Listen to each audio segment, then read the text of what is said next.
And before this video begins, I'd just like to give a special thank you to my Asbantium level patron, Fallon Cortez. Thank you for supporting the channel.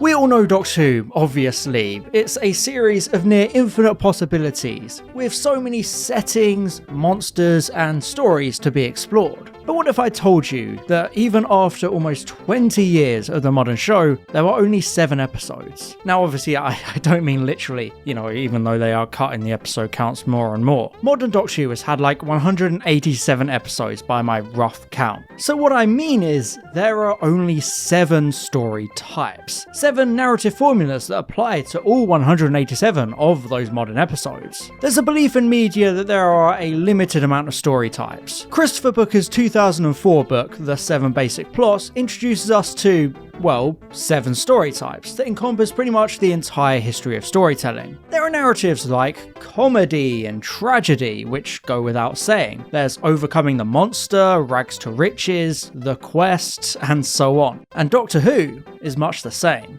Much like Booker's story types, every modern Doctor Who episode can be sorted into 7 distinct categories of their own. An idea I've had for a while now, and I really wanted to dive into it and explore what these story types are, how they fit together, and why such a small pool of story types isn't even a bad thing. So, without any further ado, here are the 7 story types of Doctor Who.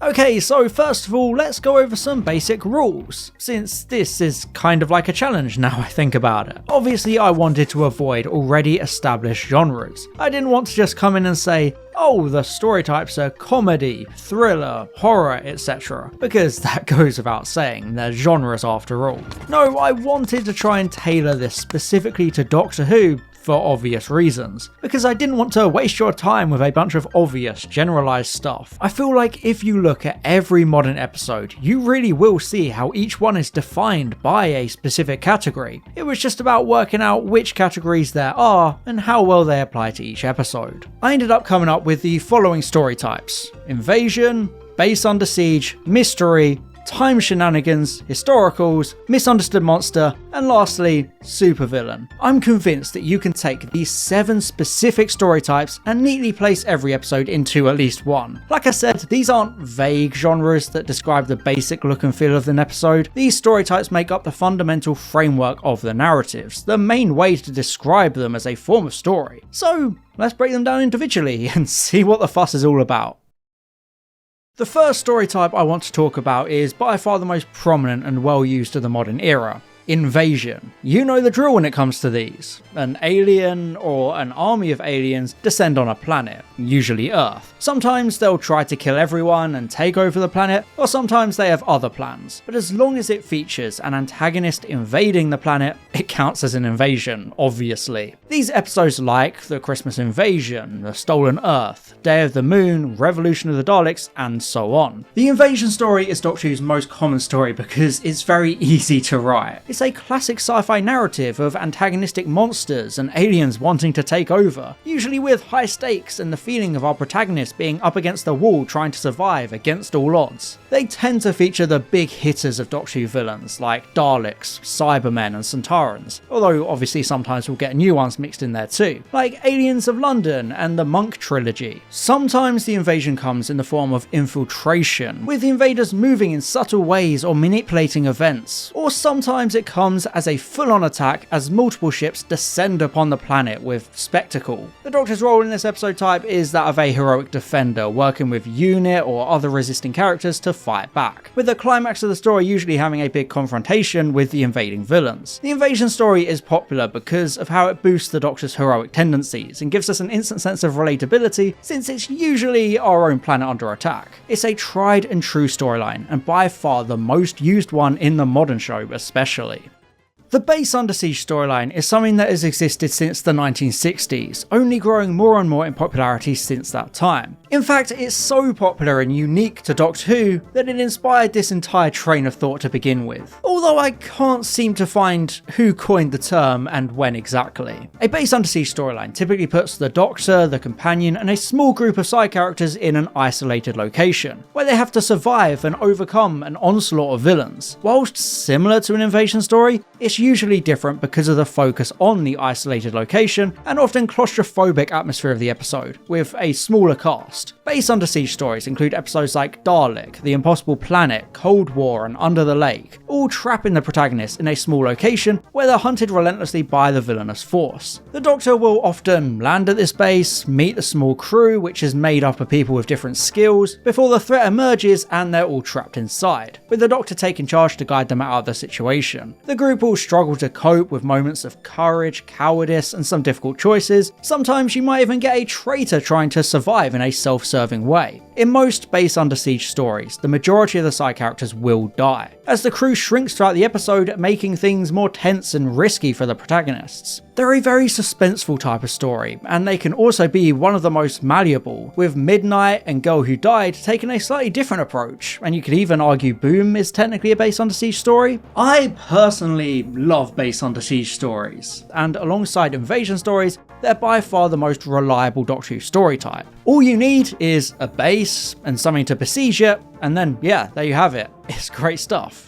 One of the most prominent story types within all of Doctor Who is that of mystery. And yes, I know it's more of a generalised one, but we'll get to that. This could be a murder mystery like End of the World and Unicorn and the Wasp, or an existential mystery like Extremis or 73 Yards. Unlike the invasion and Base Under Siege stories, these often feature a less obvious or clear-cut threat, with the resolution focusing on unravelling a mystery rather than defeating a singular enemy. Take Gridlock for example, which is all about why the motorists are trapped on the motorway. Or Mummy on the Orient Express, which is about why the titular mummy is killing people and how. These stories are an intrinsic part of Doctor Who because mysteries challenge the Doctor's intellect and puzzle-solving abilities. They raise philosophical questions, and they also just create really tense and mysterious narratives. There's all sorts of twists and turns and red herrings along the way, and the main driving force of the episode is that feeling of investigation and intrigue. Usually the mystery type is used for the first part of a multi-part story like we see with Bad Wolf, Utopia, Time of Angels, and Dark Water, creating a huge atmosphere of mystery to be resolved in the subsequent episode or episodes. The mystery story type is a lot broader than the others, but it's just as prominent and important as them because its flexibility allows the show to explore a lot of different settings and concepts, all under the umbrella of unraveling the unknown. You know, to go back to what I said at the beginning, I don't really think it's like a genre like comedy or horror. I think within the lens of Doctor Who, it's a lot more specific, so that's why I kind of let that get away with it in a way, if that makes sense.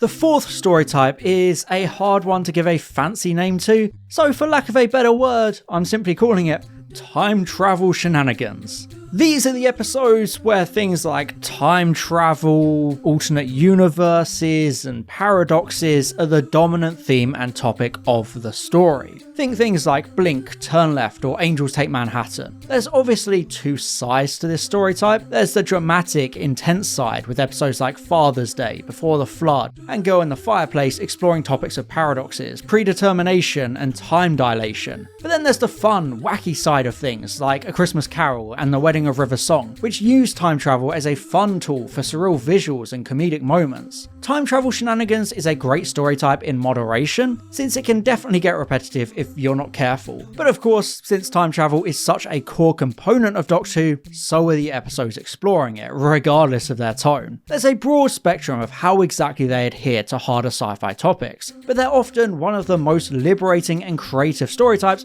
because of how much they're free to do. They often feature a lot of character exploration and development, showing different sides of the Doctor, like Girl Who Waited and Day of the Doctor. And there's usually high stakes because of the impact paradoxes and shenanigans can have on timelines. Like I mentioned, it's a hard one to name, and I think time travel shenanigans kind of does it an injustice. So let me know if you can think of a better one and post it in the comments. I think a better title might be something along the lines of like this video and subscribe to the channel, maybe, you know? Historicals, probably the one that needs the least amount of explanation. I mean, the answer is right in the title. These are the episodes where the entire focus is the historical setting, seeing the TARDIS arrive in the past and all the hijinks that occur as a result. These of course are stories like Vampires of Venice, The Crimson Horror, Thin Ice, and The Eaters of Light, where the entire episode's gimmick is the fact it takes place in a historical setting. Usually these fall into the subcategory of celebrity historical, which is something New Who created and uses all the time. This is again, of course, obvious by the title, pairing the Doctor up with a notable figure from history like Charles Dickens, Winston Churchill, King James, and even Robin Hood. Historicals often prioritise accurately, or at least semi-accurately, portraying a specific period of real-life Earth history, with a lot of set dressing and immersive characters. Outside of the aliens or monsters, there's usually less of an emphasis on sci-fi stuff, and it's more about the novelty of the setting and meeting famous figures or seeing the Doctor in the midst of a notable moment or incident in history. Sometimes they have social or political commentary, but the main defining feature of a historical is the focus on its historical setting. Because if you're gonna have a time machine, you better use it to explore the past as well as the future. And now we come to supervillains, which is probably going to be the most contentious category because of how often it bleeds into the invasion type. The supervillain story type is all about one singular threat, an epic mastermind who often intellectually goes toe-to-toe with the Doctor themselves. Think of House in The Doctor's Wife, the Master in The Sound of Drums, the Toy Maker in The Giggle, and the Maestro in Devil's Court. Supervillain stories often have the same world conquest, galactic domination stakes as invasion stories do, but their focus on a singular big villain sets it apart enough for them to be their own categories, in my opinion at least. There's more of an emphasis on those specific characters, like Professor Lazarus and the Dream Lord, rather than any plans for world domination. The stakes can range from very low, like Husbands of River Song, to dramatically high, like The End of Time. There's always a clash of personalities, having the Doctor face off against someone very different from themselves, or sometimes actually very similar, with many scenes of the two confronting one another, featuring banter, threats, accusations, and attempts to outmaneuver one another. There's a lot of action and strategy, sometimes even feeling like a blockbuster movie, especially with a climactic showdown. Sometimes there'll be familiar faces with vendettas against the Doctor, like Davros and Sim Shah. But the defining aspect of the supervillains category is the Doctor facing off against one specific mastermind threat or godlike being. Like I said, it may be a bit contentious, but in the words of some random chess club nerd, it just works.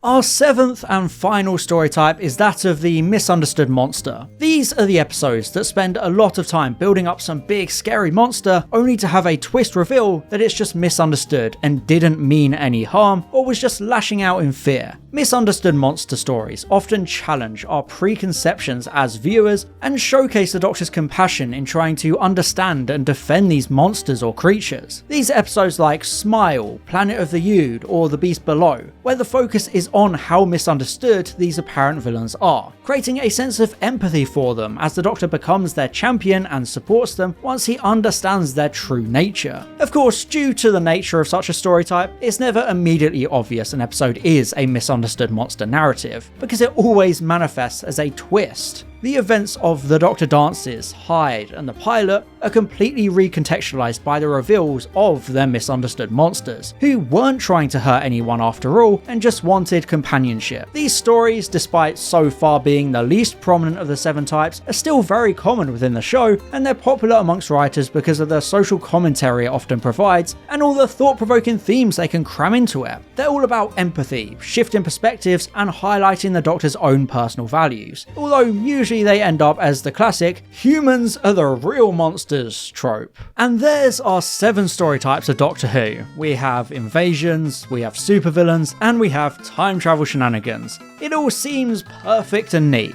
But I already know what you're thinking. Harbo, there can't only be 7, surely there's at least one more. And trust me, I tried. When I started planning this video, I thought that there would surely be others. Maybe a slice of life story type with episodes like Boomtown and Power of 3, which focus more on fun character dynamics in a normal low stakes setting. Or maybe something like bottle episodes like Heaven Sent and Midnight. And then there's things like Monster of the Week and regeneration stories. But these are also broad and aren't really categories in the same way something like Base Under Siege is, for example. A regeneration story isn't a type of story in its own right. It's always one of the other 7 story types with the added gimmick of a regeneration at the end. It's the same of all those theoretical 8th type stories I just mentioned. They're all just gimmicks or broad descriptions, not specific narrative types. Why would slice of life exist as a category when the few examples already fit snugly inside a different classification? Remember, these are basic plots that make up the fundamental foundation of modern Doctor Who, so you need to make sure to look at the bigger picture and also take into account